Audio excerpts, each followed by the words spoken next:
Yesterday, we got the deets.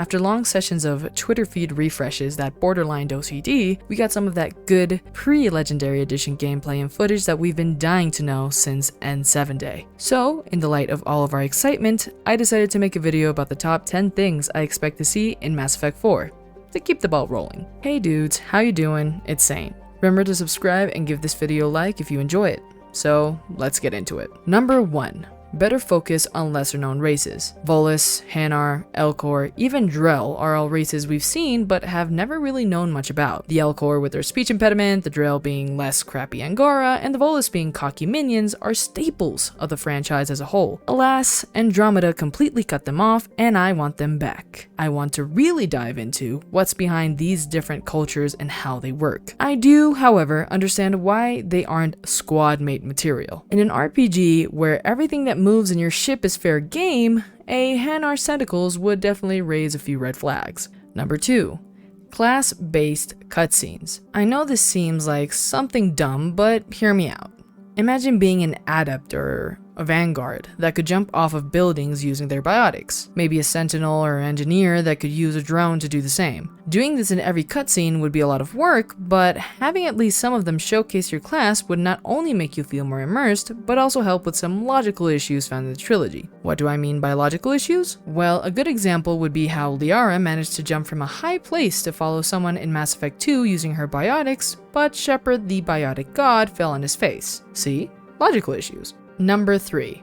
Paragon and Renegade. RPGs are going into a moral gray area which is good if well executed. When we look at Mass Effect Andromeda, there are more dialogue options to choose from in comparison to the original 3 games, yet most of them feel like a different shade of the same color. When looking into Mass Effect 4, it would be amazing to see decisions that didn't have a right or wrong answer, with each being drastically different to the other. Renegade and Paragon gives players the opportunity to lean towards a certain type of morality, which I believe is much more realistic than having 5 options to choose from, but having trouble telling them apart. Number 4.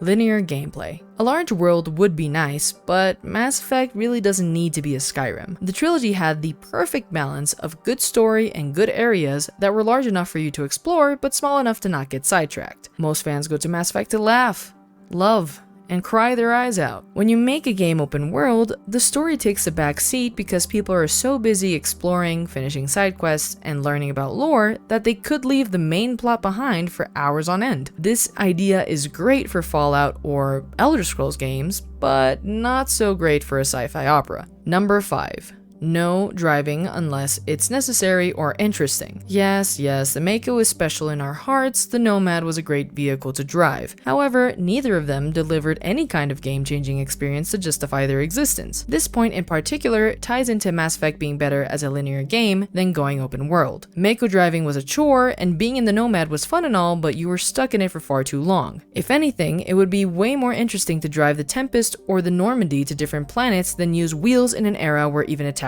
can fly. In other words, if the drives aren't short and sweet, I don't want them. Number 6. Andromeda's combat.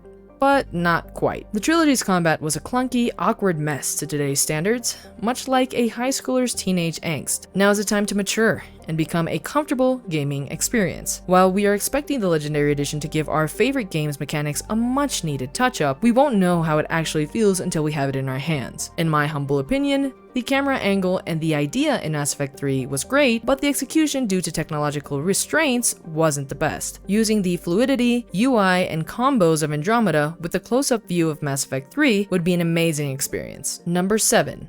A ship. Obviously. A space opera with no ship would be lame. Number 8. Ship customization. I've always thought of how cool it would be to give the Normandy or Tempest a unique touch, similar to how you modify the Karen Dilettante, which is clearly a Toyota Prius, in GTA 5. Get a cool paint job, slap on some neon, that kind of thing. You spend hours on end looking at the same exact ship. The least they could do is let you spice it up a little. Number 9.